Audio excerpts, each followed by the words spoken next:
Hey gang, Craig Ripley here. Welcome to another edition of Living Off the Slab. Now today we're going to cover a topic that was suggested by one of my Slab Insiders, and that is, what is a safety check that you can do while out there traveling on the road? And I had covered this in my ebook, Motorcycle Travel, that you of course can get off of my website, but I think it's a good idea, and so we're going to go over it right here.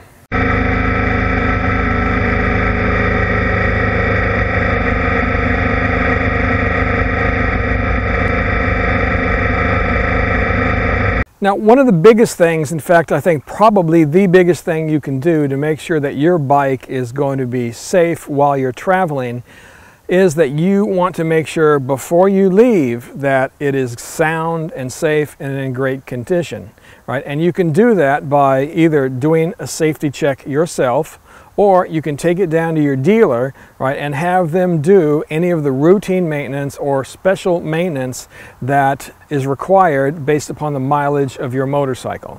For example, before I head out on my next trip, I'm going to have the 26,000 mile valve check that is required by the owner's manual. All right, so I'll take it in, have them do that, and of course go over the bike and make sure everything else is in good working order.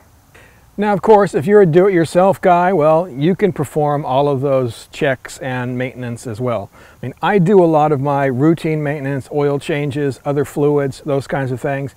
But when it comes to the valve check, well, I'm gonna let the pros handle that.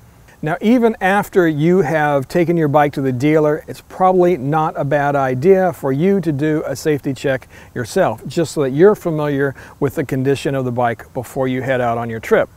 To do that, you can follow the Motorcycle Safety Foundation's T-CLOCS system.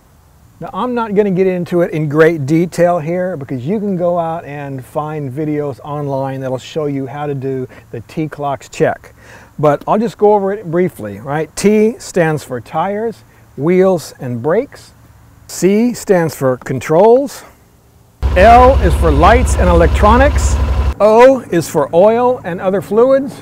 The second C is for the chassis, and then the last S is for stands. Now, I have to be honest here and tell you that I do not do the full T-CLOCS check every day on my motorcycle while I'm traveling. And the reason I don't is because I have either gone to my dealer or done the check before I left. I know my bike is in good working order before I hit the road. So while I'm traveling, I basically concentrate on three main things. Right? I concentrate on my tires and wheels, my fluids, and electrical.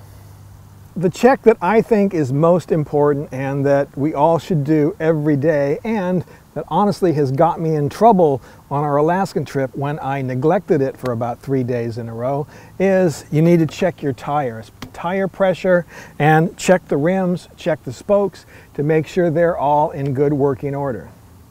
Now, this check for your tires and wheels doesn't have to take a long time, right? First, you can just start off with a visual inspection of the tire and the wheel. Do you see anything, stuck in the tire?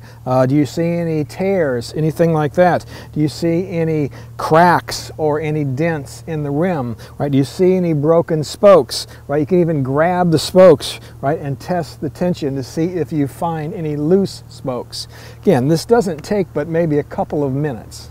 Now, of course, you also need to check your tire pressure to make sure it is set, right? And what I've been doing in order to make it a little easier on myself is, rather than get out a tire gauge and check the pressure, and then if it's off I have to get my pump out, what I do is I just get the pump out right away, because this moto pump that I use has a little gauge on it, and I found it to be pretty accurate. I've checked it against my regular tire gauge and it's pretty close. So I just go with this gauge and I'll just hook the pump up directly to my tire. I also make sure that the pump is plugged into my bike, and then I just check the pressure that way. If I need anything, I just clip it on, bring the pressure up to wherever I need it, and then I'm done. I then move to the back, do the same thing. So the second thing that I'm going to check is for fluid loss. So I'm not going to be going around and literally checking the levels of all of the fluids on this bike, right? I don't really think that's necessary. right? These modern bikes do not burn oil, right? They do not lose fluids unless there's a leak somewhere. So what I'm going to do is just go around the bike and check for leaks. Now this check for leaks is basically just a visual inspection, right? You're going to go around the bike and you're going to have to learn the locations on your particular bike that you're going to have to look for, right? For me, I'm looking at the engine, I'm looking around anywhere where there might be a cover, right? I'm looking at the valves, the release valves for the clutch in this particular case, or for the brakes, right? I'm going to look at the differential, right? I'm going to look at the forks, right? And see if around the fork seals I'm getting any fluid loss. So again, it's just walking around, visual inspection of all these locations, and also underneath the bike, do I see any pooling of fluids, right? Do I see any pooling of fluids in the skid plate in this particular case? So again, a quick visual inspection. So the last thing that I'm going to do an inspection on is the electrical system on this bike. And by that, I primarily mean all of the lights and signals and making sure they're working.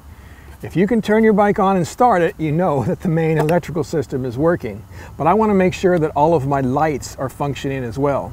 So to check all of this stuff, it's really pretty easy, right? Just turn your bike on, start it up, and you can see your lights are working, the main headlight is working, and I of course can turn my blinkers on, walk around the bike, and make sure they're working as well. Now the one thing that might be a little bit more difficult, depending upon your bike, is checking the brake lights.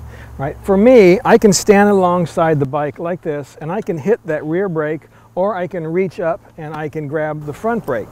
And I'm able to see my rear brake, right, just standing here underneath my rear rack. And one last thing that I suggest you do, it's not really involving the bike, but it involves checking your packing. Right? I've had instances where either myself or friends have forgot to strap something down and we had to go back and pick it up off the road. So it's a good idea before you leave to make sure your lids are secure, make sure anything that is tied down to your rack is secure. Again, it's just a good practice to alleviate a little bit of headache.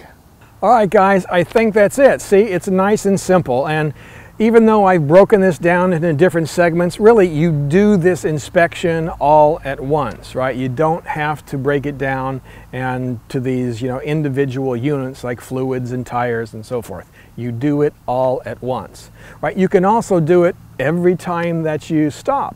Again, not a full check, but just walk around the bike and look for leaks, look for things that look weird, right?